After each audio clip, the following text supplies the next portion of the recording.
Michigan gubernatorial candidate Tudor Dixon, he likes censorship, at least when it comes to books about divorce. Now, this is according to audio that was released by Democratic PAC called American Bridge 21st Century. And in this clip, Dixon questions why her little girl, her kid, was able to read a book, a fiction book, about divorce. When my daughter was in first grade, she got a book out of the school library, and it was a book on divorce. And it was something about having two different homes. And by the end of the book, the little girl had been told that, you get to have Christmas at both houses. And it was a good book for a child who is going through that in their life. And exactly what the Spring Lake parents said, have this as a resource for parents who are going through something. And they want to contact the school and say, hey, help me out. What can I do to talk my child through this?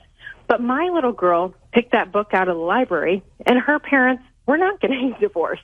And my husband and I were trying to figure out how to get her to stop worrying about something that wasn't going to happen. And I remember he and I both going, why was this something that she was just able to pick up off the shelf? Because it caused an unnecessary anxiety in her life, thinking, am I going to end up having to go between two homes? So it's just a perfect example of we need parents involved, and there are resources that are helpful for a child that's going through it. And if they're not going through it, it could cause anxiety. Oh, it could cause anxiety about things that aren't happening. That's funny how they talk about this, how she talks about this, because it's kind of the Republican Party's MO at this point. Fear-mongering about things that aren't going to happen. Like the transing of your children. Oh my God, they're coming for your children. They're hurting your children and making them into trans people. Not happening. Oh, they're putting the kitty litter boxes in the classroom for the furries. No, not real. Not happening. And again, you want to talk about anxiety in the school. Well, I mean, the right wing refuses to do anything about guns, about easy access to high-powered weaponry that continues to get used to murder children in schools. I mean, don't you think that would cause a little bit of anxiety? Oh, right, it does. It does. No. But the other thing here about Tudor Dixon, where she says, basically, oh, I had to be a parent and actually reassure my anxious child that we weren't getting a divorce. And that's why I want to ban books for every other non-divorcee or child of non-divorcees, right? Only keep it as a resource for specific people who might not want to share their personal family troubles with, the government or the schools, at least. Get a divorce, you do have to share it with the government. So, all right, fair on that. That said, oh my God, I can't believe I'd have to be a parent. I can't believe I have to do this stuff. Better to just ban it to make my job easier. Really?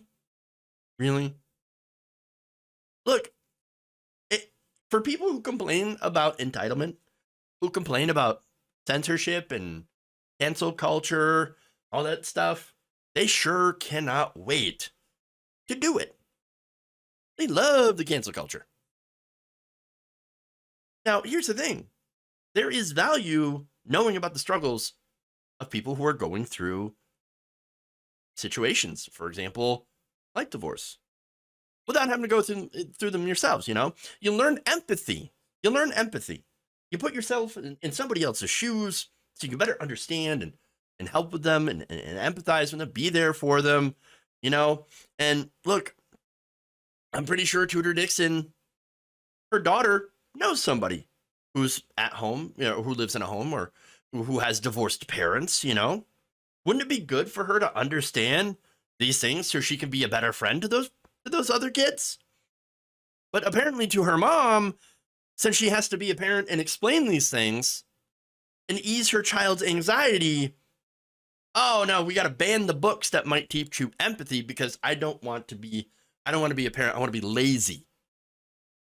Oh, right. So no empathy.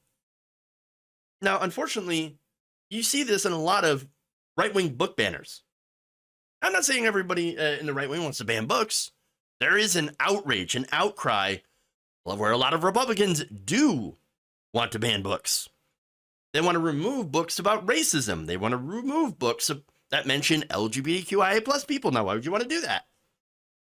So you don't know about them, and you don't know about their troubles, so you don't learn empathy. And that's it. Again, psychological research has shown time and time again that reading, especially reading fiction, can increase empathy and make people more considered thinkers. And that's what they don't want.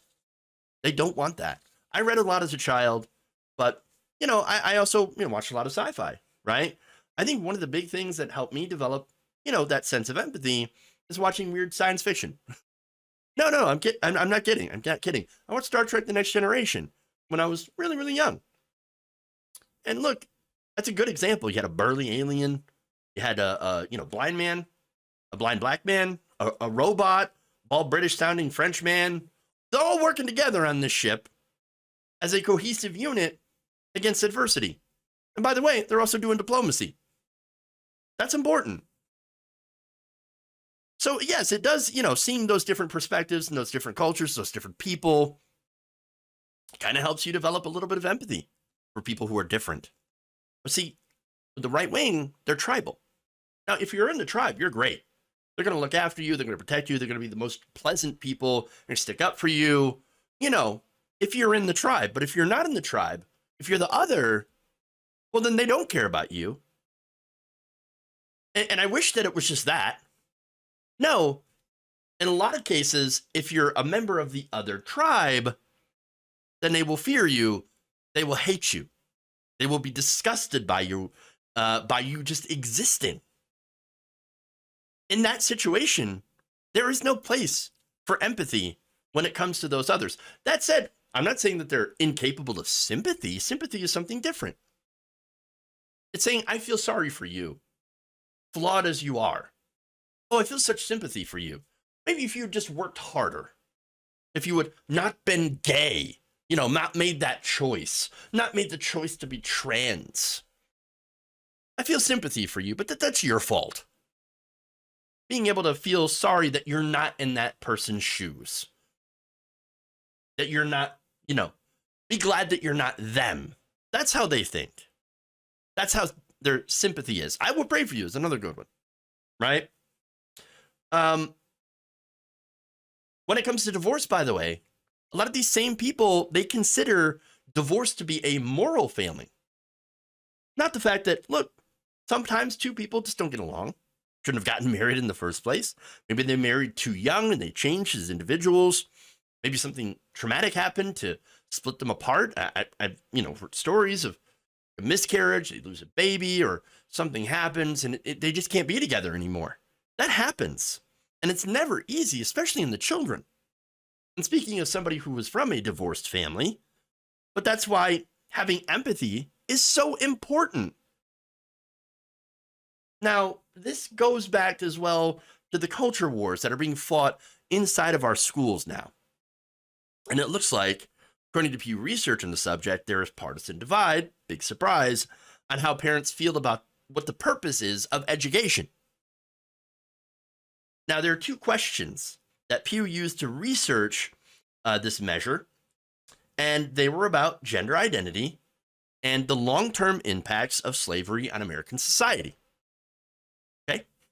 So, strong majorities of Republicans, you're not going to be surprised here, insisted that schools not teach about the existence of trans people.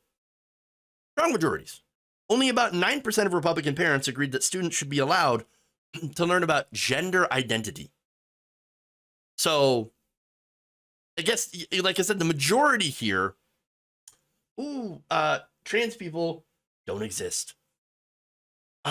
Great. 66% of Republicans also disagreed that schools should teach that the legacy of slavery still affects Black people today. Nearly 6 in 10 Republican parents supported mandatory prayer in school. So that just shows you the difference there. So we don't want you to learn about gay people, trans people. We don't want you to learn about gender identity. We don't want you to learn about racism, but we want you to be forced to pray to Jesus in schools. which is a violation of the First Amendment. Look, the reason that they don't want kids to learn these things, I go back to it. They don't want children to develop empathy for other people, especially people who live lives that their parents do not approve of.